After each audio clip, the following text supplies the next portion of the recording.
After my husband died in battle, I picked up a man. The man was a fool, but he had great strength and could help me with a lot of work and shield me from many troubles. Despite being tall and strong, he always liked to follow behind me, calling me Yaoyao repeatedly. Later, people from the Marquis Lu's residence came looking for him, and only then did I realize he was the long-lost heir of the Marquis family. After receiving precious special medicine, his mind gradually cleared. Without a moment's hesitation, he left here that very night. I went to the Marquis's residence but was dismissed by a servant with disdain. Our young master said he doesn't know anyone named Yaoyao. He doesn't recognize me. I breathed a sigh of relief. A few days ago, I received a letter from the northern border. My husband wasn't dead. Instead, he earned military merit and became a centurion. I'm going to find him. The mountains at the northern border are high and the roads are long. I need travel expenses. Your young master has a big appetite and ate quite a bit of my food. Please give me 2 taels of silver. Once you give me these 2 taels of silver, I will have no further connection with your young master. Ding! This novel reminds you to click the subscribe button in the bottom right corner to read the complete novel. The northern border was too far away, and the 2 taels of silver from Marquis Lu's residence were spent on the journey. I exchanged them for a few pancakes and lived frugally, finally reaching the northern border after a month. From a distance, I saw someone waiting for me in front of the official post. He was tall and burly. He looked around and almost immediately noticed me when I appeared. Then, joy spread across his dark face. Yaoyao. Wei Yanjun grabbed my waist and lifted me onto the horse's back, ensuring I was seated securely. He held the reins and walked ahead, leading the horse for me. He was now a centurion and had his own residence. The place wasn't large, but it was enough for 2 people to live in. After being apart for several years, we were finally reunited. He was excited, and I was happy too. By the time we got home, it was already dark. Wei Yanjun fetched a basin of hot water and crouched down to wash my feet. Despite his large stature, when crouched in front of me, he was almost as tall as I was sitting down. His movements were gentle, and the calluses on his fingertips grazed my feet, tickling a bit. I heard him say, "Yaoyao, you've had a tough journey. If I hadn't been ordered not to leave the station, I would have come back to fetch you. A year ago, I led a squad to pursue the remaining barbarian troops, but unexpectedly fell into an ambush and rolled down a cliff. Fortunately, I was rescued by nearby villagers and recuperated in the village. My colleagues couldn't find me and thought I was dead, even sending a letter home. Yaoyao, you've had a hard time this past year, haven't you? Was it hard?" At first, it was indeed a bit. Wei Yanjun and I were childhood sweethearts, knowing each other from a young age and sharing mutual feelings early on. The night before he enlisted and went to the northern border, we hurriedly got married. Afterward, he was at the northern border, and I was in City A, the southern, relying only on letters to express our longing. The news of Wei Yanjun's death reached the village. I fainted on the spot. People sighed. Some pitied me for being a young widow. Some said I was a jinx. Others coveted the Wei family's small plot of land and the pension sent back with the letter. So, after hastily arranging Wei Yanjun's funeral, matchmakers approached, trying to persuade me to remarry. After repeatedly refusing, some had ill intentions. They tried to force the issue, sneaking into my yard at night. I scared them off with a kitchen knife. I didn't dare close my eyes all night. Realizing things couldn't continue this way, I feared I couldn't protect the Wei family. Just when I was at a loss, I found Lu Zaiwen. At that time, his mind was muddled, not knowing his own name, only repeating Lu, Lu. So, I simply called him Lu. He was somewhat simple-minded, gentle in nature, and not easily hurtful. Yet he was tall and strong, making it difficult for ordinary people to overpower him. After hesitating for a moment, I took him home. I fed him and changed him into the clean clothes Wei Yanjun left behind. I instructed him, outside, "You should call me wife." Lu nodded and looked at me blankly. "Then what about at home?" I thought for a moment. "Call me sister." After spending some time together, I found Lu was completely like a child. He would be afraid if he did something wrong, sad if scolded, and delightedly hug my waist after eating the sweet pancakes I made. saying he wanted to eat sister's pancakes for a lifetime. He remembered my kindness. So when the matchmaker came again, before I could act, he rushed out with a stick. "Get out! All of you! My wife is unhappy whenever you come, don't come again." The matchmaker ran out in fright, babbling. "Yaoyao, don't be foolish, do you really want to choose this fool as your husband?" "Yes." I smiled. Fools are good, fools are obedient. The matchmaker left, cursing. Seeing me smile, Lu would come over and shake my arm. "Sis is in a good mood, make pancakes." He was too simple-minded, and I always accommodated him. "All right, I'll make pancakes for you." I also secretly searched for Lu's family. But after searching for a long time, I found nothing. I told the matchmaker Lu was obedient, but not long after, I found myself contradicted. Lu stopped being obedient. He no longer called me sister, but instead called me Yaoyao. I pretended to be angry, but he argued confidently. "How can a husband calls his wife as sister? The Lu next door calls his wife Dongmei, so I want to call you Yaoyao." I rubbed my forehead. "We are not husband and wife, just pretending to be." Lu hugged his quilt, blocked by me outside the door. He was aggrieved. "So you don't sleep with me, don't hug or kiss me?" "Yes." I pushed him away and closed the door. "Stop it, if you keep this up, I won't want you anymore."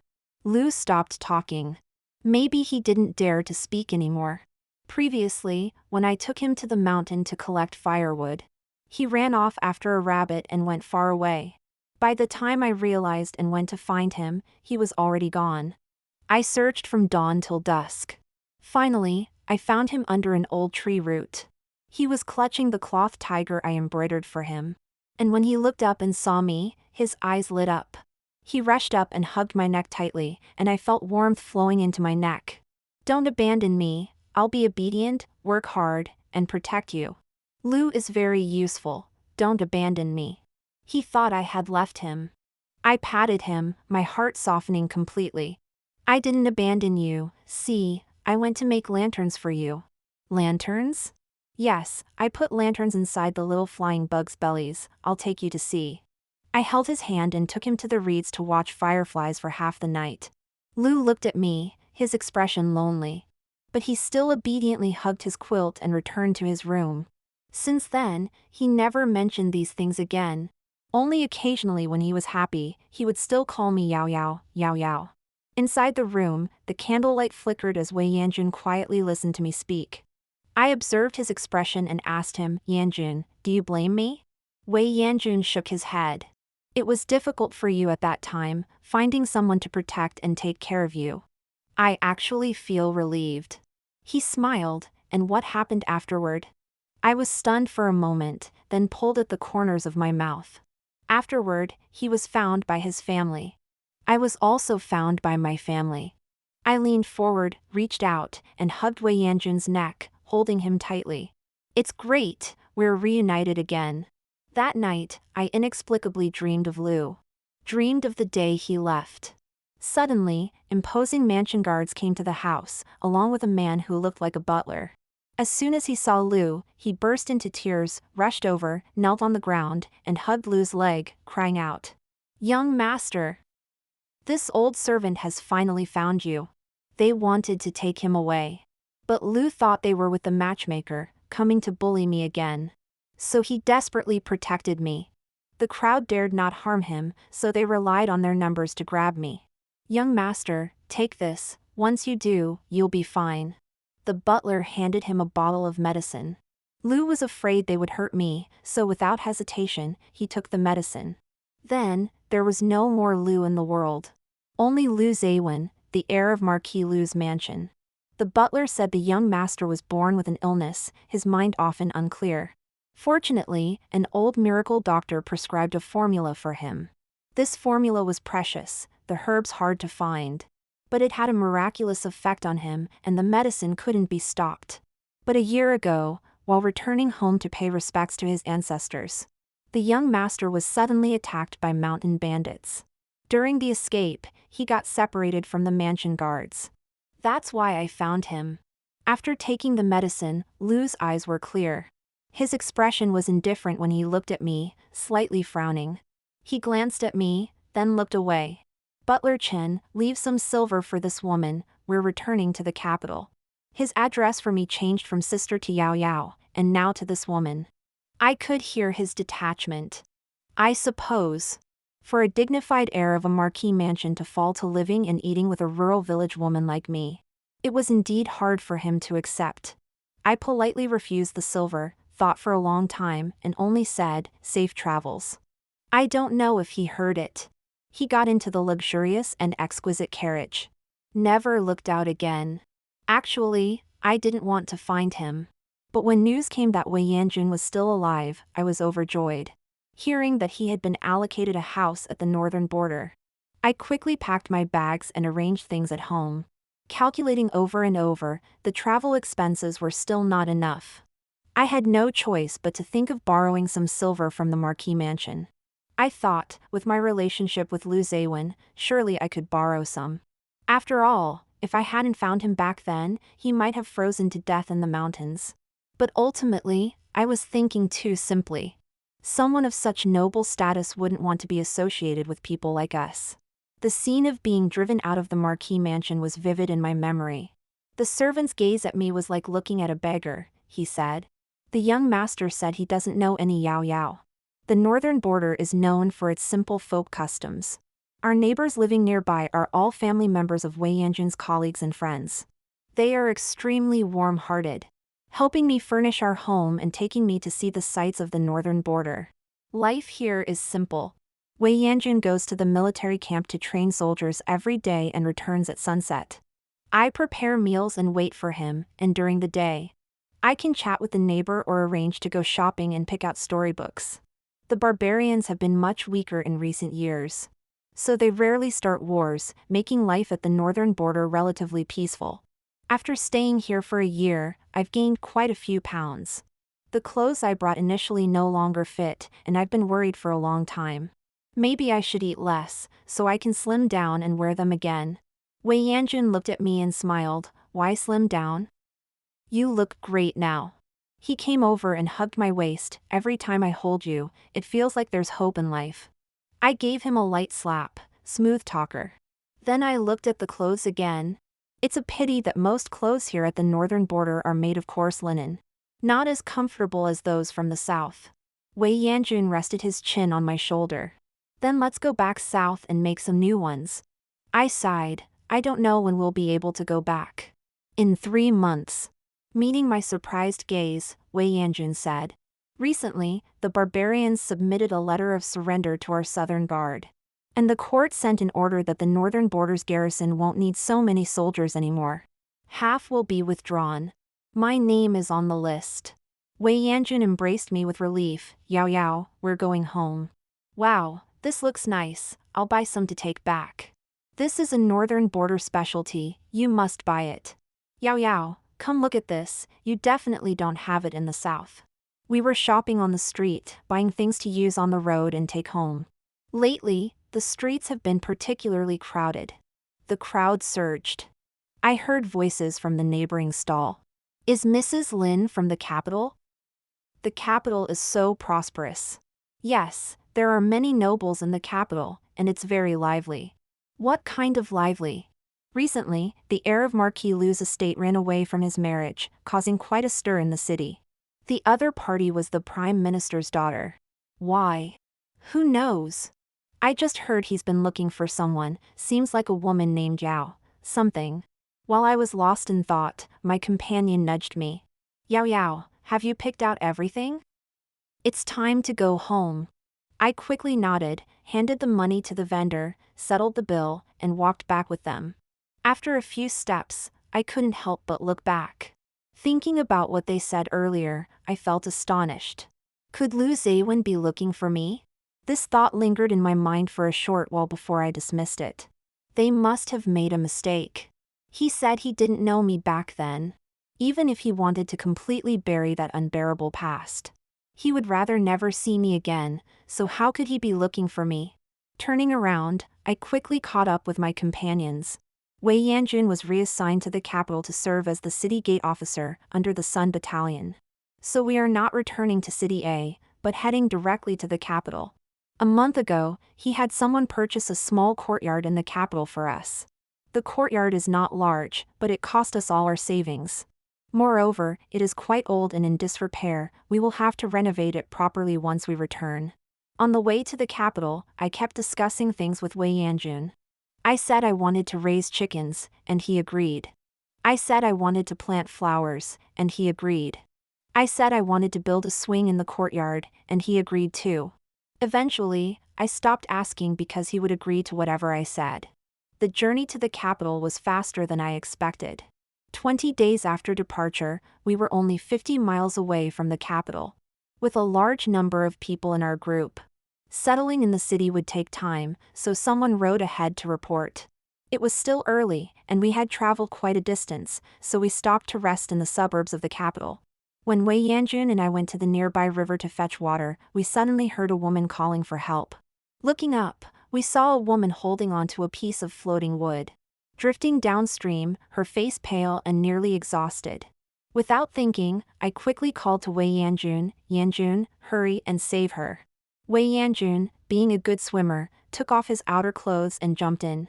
Fortunately, the water was not too turbulent.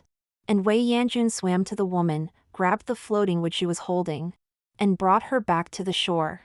I breathed a sigh of relief. Only then did I hear laughter and chatter coming from upstream. Walking a few steps up, I saw a luxurious camp set up on the bank. Young men and women in fine clothes were frolicking by the river. Hey, why hasn't that maid moved after falling in? Could she be dead? If so, I win. Didn't she grab a piece of floating wood? It's not that easy to die, you can't take the money yet. Thinking of the woman we just encountered, I gasped. They were gambling with someone's life. Afraid that Wei Yanjun might be seen and provoke them. I was about to go find him when the conversation among the young men shifted. Why is the Marquis Lu still asleep? It's no fun without him. Last night, he seemed to have quarreled with the Marquis again. He's in a bad mood, don't bother him. Their voices lowered. Running away from marriage in public, it's surprising the Marquis didn't break his legs. Hey, it's not like he hasn't been beaten before.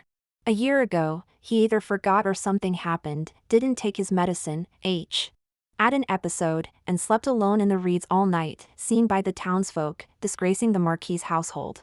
The Marquis was furious and beat him so badly he couldn't get out of bed.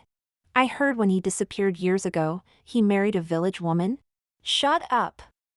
If he hears, he'll flip out. The Marquis's son doesn't acknowledge it, so let's pretend we don't know. Indeed, how embarrassing. Someone. Go check if the maid is dead, why hasn't she moved? At that moment, a servant's voice interrupted.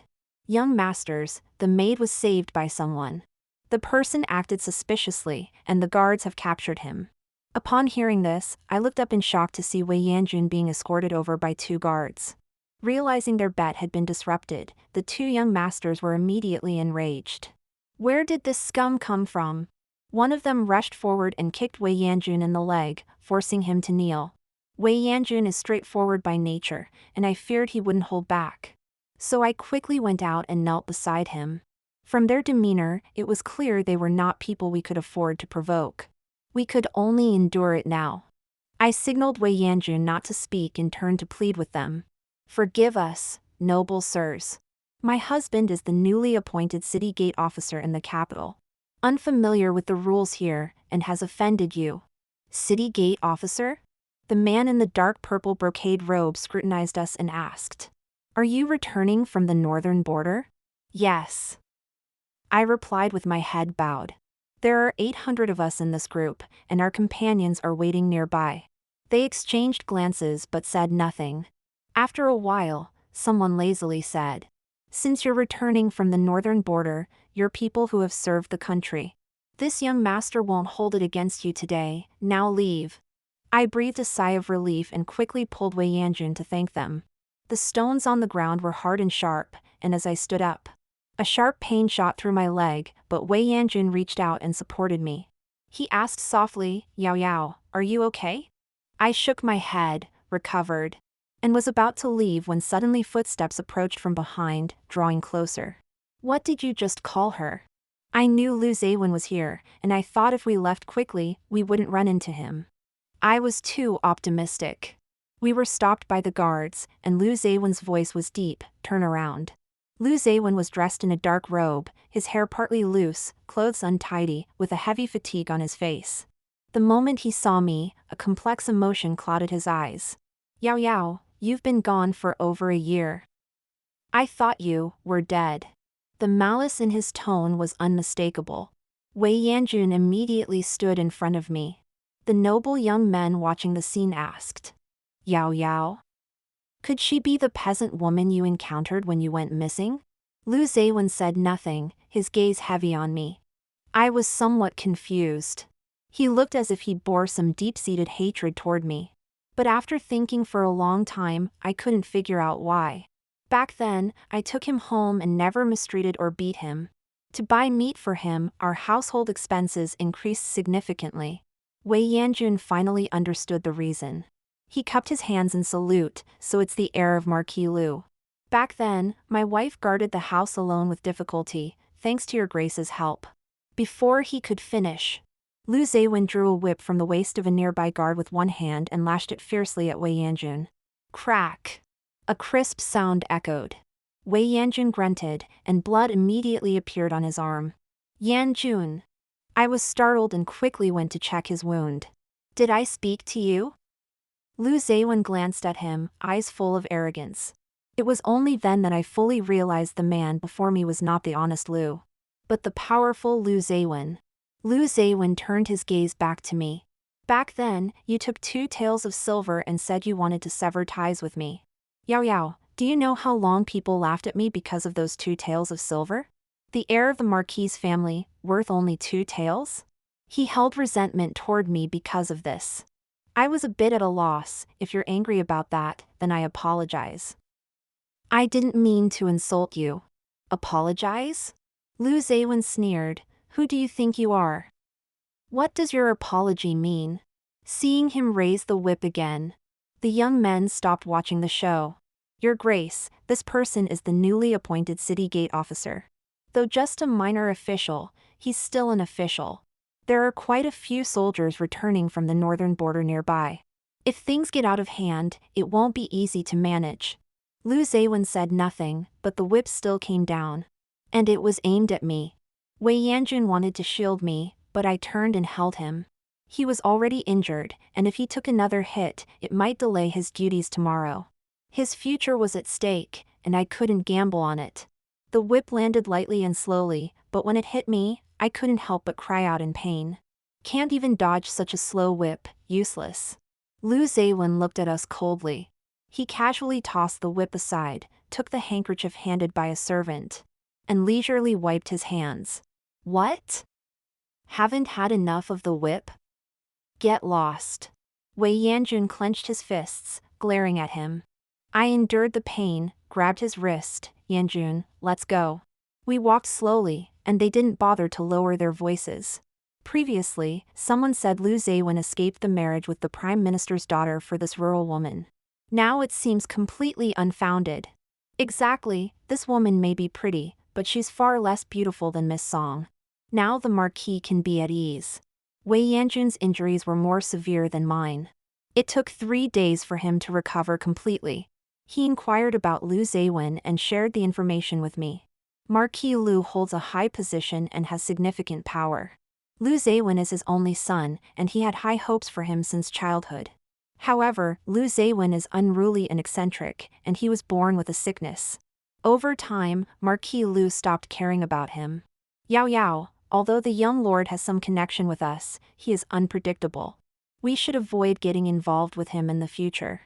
I changed his bandages and nodded. You're right. And Wei Yanjun frowned, looking worried. I asked, what's wrong? Marquis Lu Yiming is violent and vengeful, intolerant of any slight.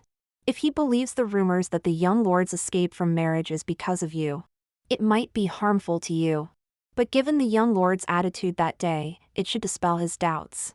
Anyway, Yaoyao, you must be careful during this period. I sensed the seriousness and concern in his words.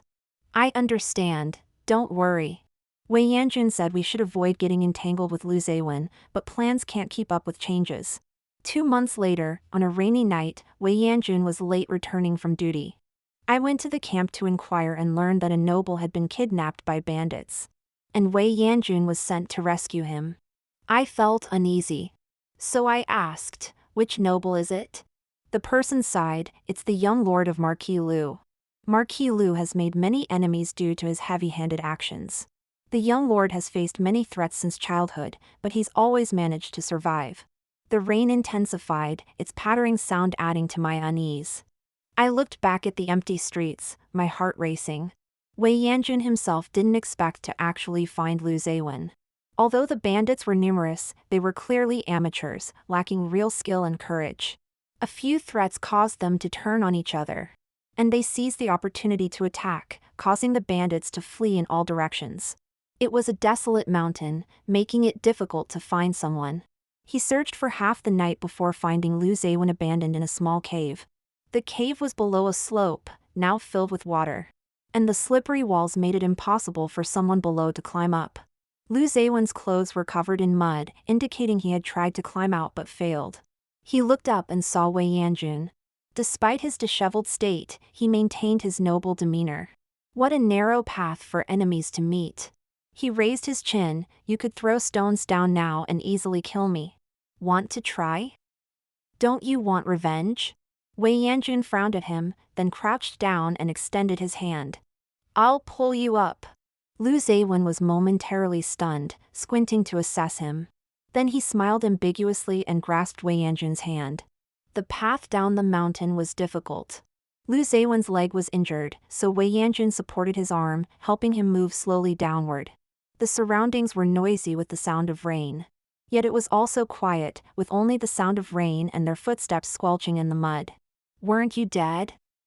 How come you're back? Lu Zaiwen's abrupt question left Wei Yanjun momentarily stunned. Then he responded, I was lucky and survived the battlefield. Lu Zaiwen was silent for a while before speaking again. How did you and Yaoyao meet? Wei Yanjun didn't mind discussing Yaoyao with him. In fact, when talking about her, his tone carried a hint of joy. We met when we were young. She's 2 years younger than me and used to follow me around.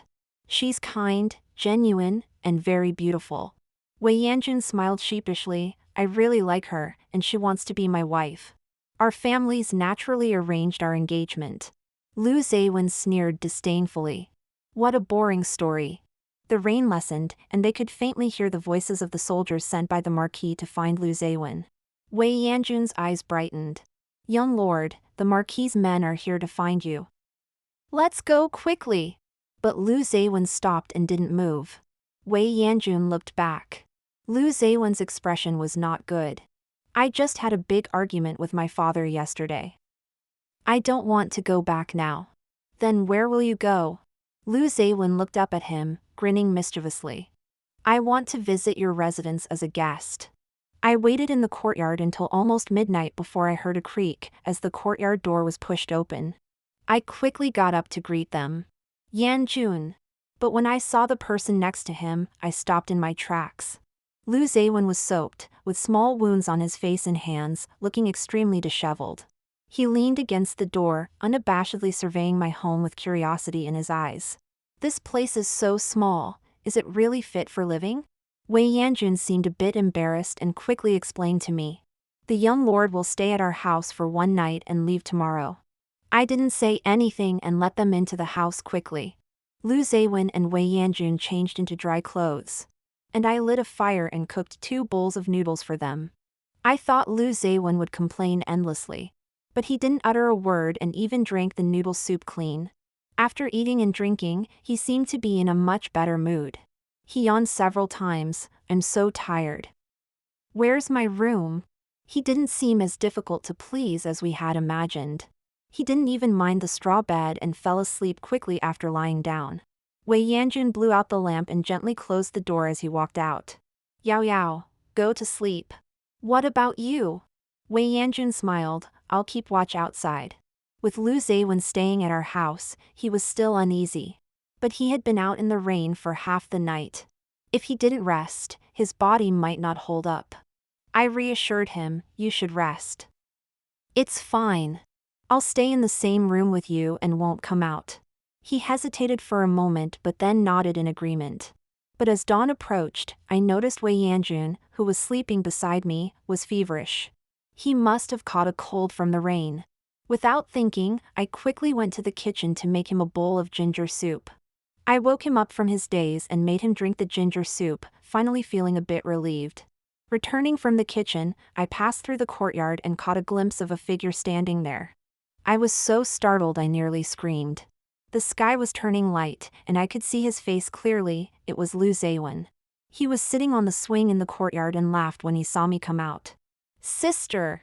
I was initially uneasy, but now I was just stunned. I quickly walked over. "Young lord, how long has it been since you took your medicine?" "Sis, what are you talking about?" Lu Zaywen jumped off the swing and suddenly hugged my waist. "Lu is hungry. Sis, make some sugar cakes." My heart sank. Oh no, he's really having an episode. Just as I was at a loss, I heard him ask me, "It's been so long since I've seen sister, but it seems you don't miss me at all." I casually replied, I do. "Really?" Lu Zaywen released my waist, stood up, and looked at me with a smile. "Do you really miss me?" Looking into his eyes, I froze and stepped back several steps. "You're pretending?" "Ha ha ha ha ha." Lu Zaywen laughed so hard he cried, slapping his thigh. "How can you be so easily fooled?" "What?" "If I pretend to be that fool, I can hug your waist. If I pretend a bit more, can I call you wife in front of your husband?" I frowned at him. I really didn't want to talk to someone so nasty. So I turned to go back inside. Lu Zaywen's voice turned serious. "Sister is really unfair, isn't she? So patient with Lu, but won't even say an extra word to me." I paused slightly, "But you're not the same person." That was my honest thought. I truly didn't believe they were the same person. Lu, though foolish, was inherently kind. While Lu Zaywen was a playboy, just like those young lords who gambled with people's lives. I walked too quickly to hear his murmured words. But whatever he did or said, I remember it all. How can he not be the same person? I stayed inside for quite a while before there was any movement outside the courtyard. Lu Zaywen pushed open the courtyard door and left, and then the sound of a carriage was heard outside.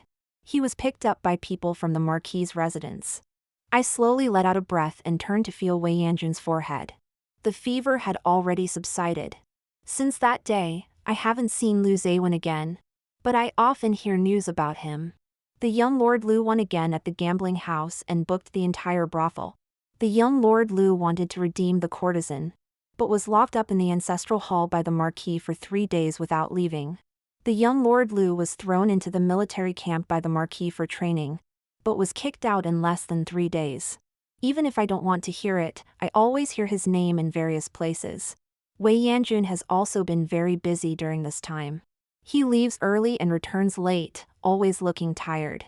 He said the capital is treacherous, with winds and clouds stirring, and the actions of those big figures can drastically change the lives of people at the bottom. On July 12th, when Wei Yanjun returned, the collar of his official uniform was stained with the smell of alcohol. He squatted by the stove to help me add firewood, the firelight making the scar on his brow appear deeper. Today, a banquet invitation came from the Marquis Lu's residence, saying it's a lotus appreciation feast. My hands stirring the soup paused. Why would such a prestigious family like the Marquis Lu invite a mere city gate officer? This is too unusual, I'm a bit worried. Can you not go? Can't refuse. He stuffed a piece of wood into the stove.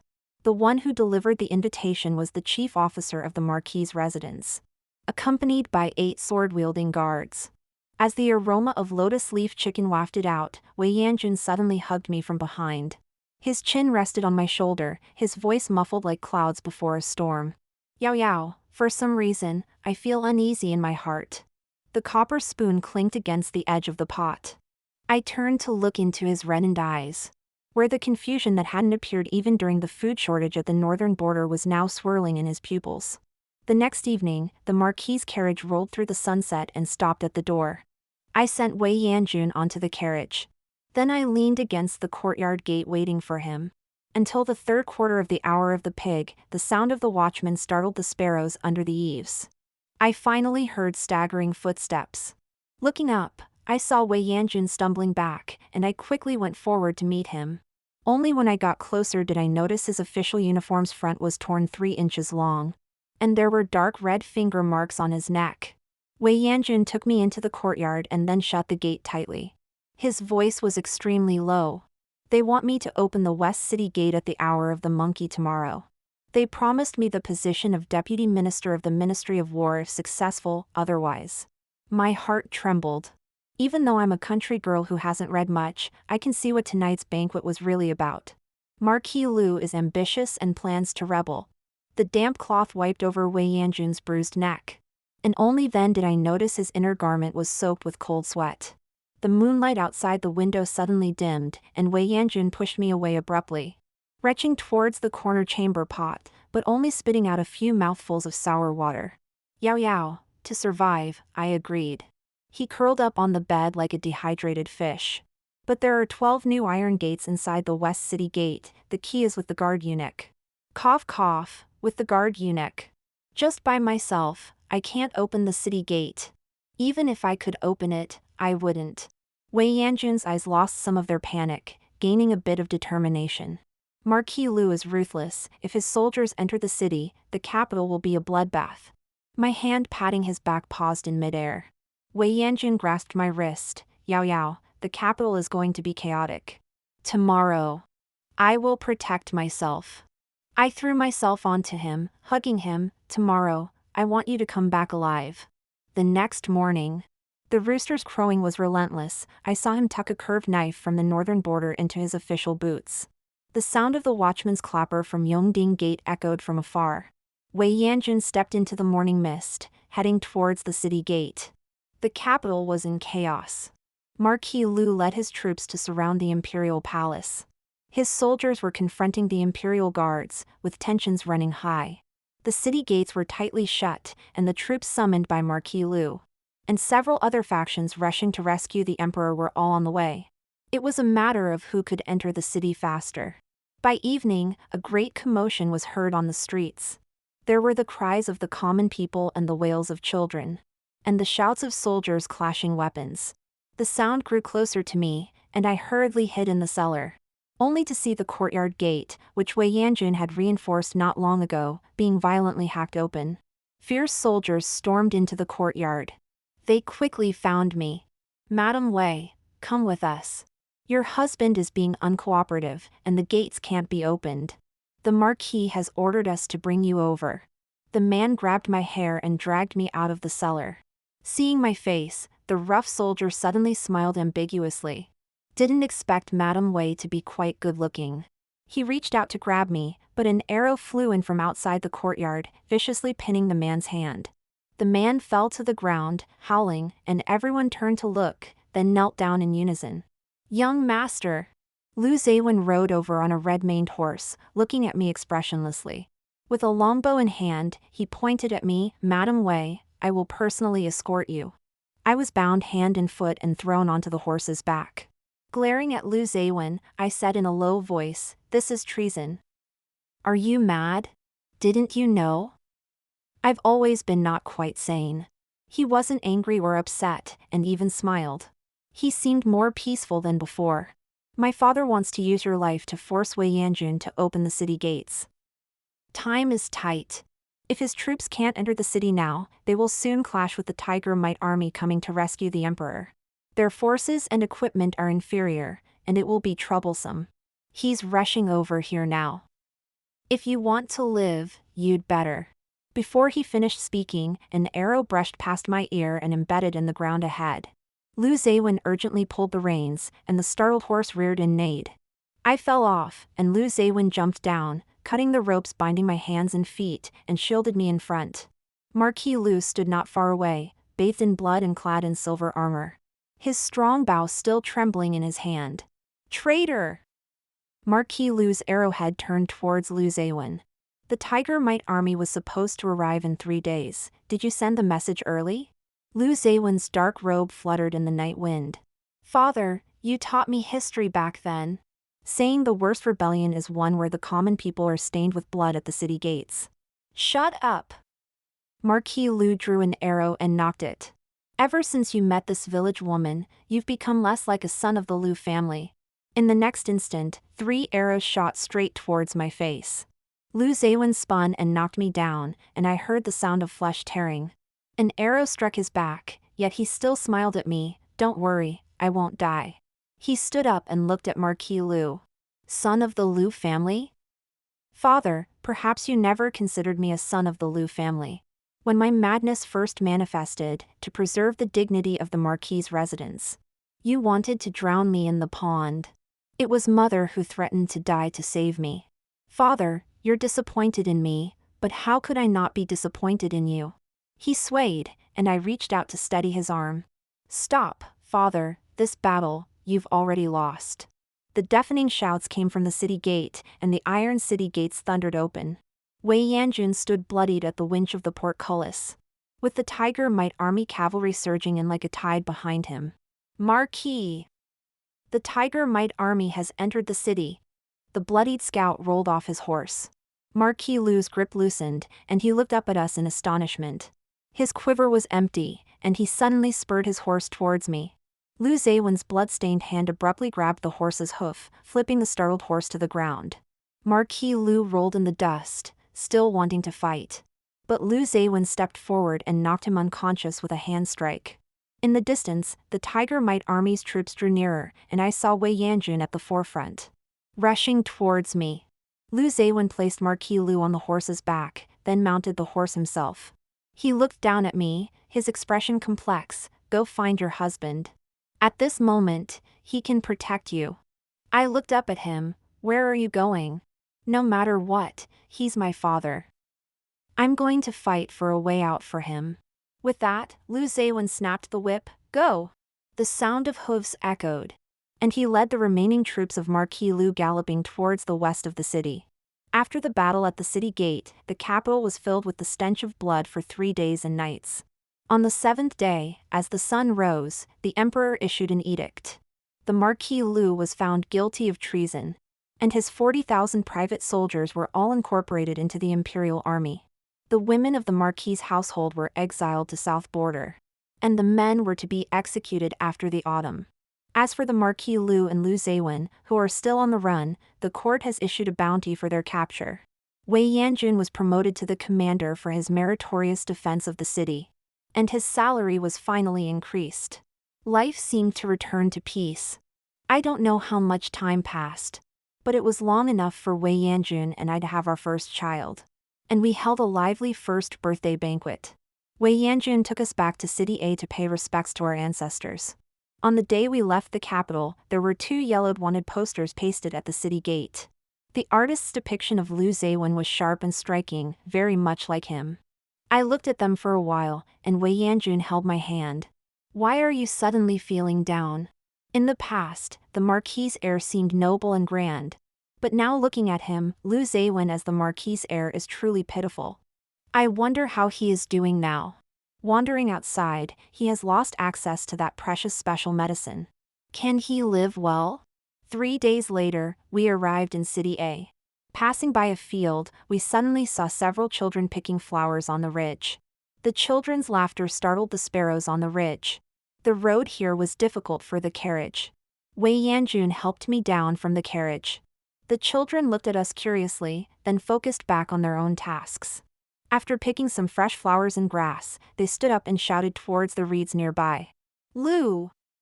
Are you done yet? It's time to go feed the rabbits.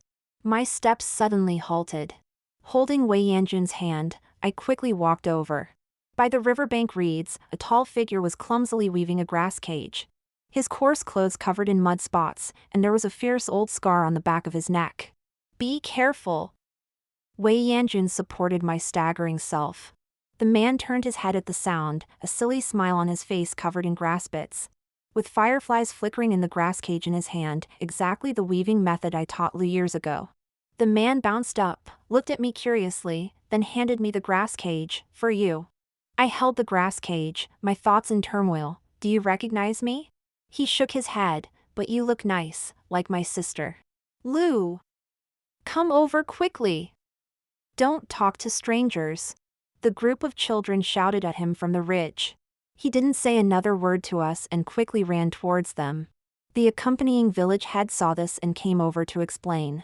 He said, "This is the fool who wandered here 2 years ago."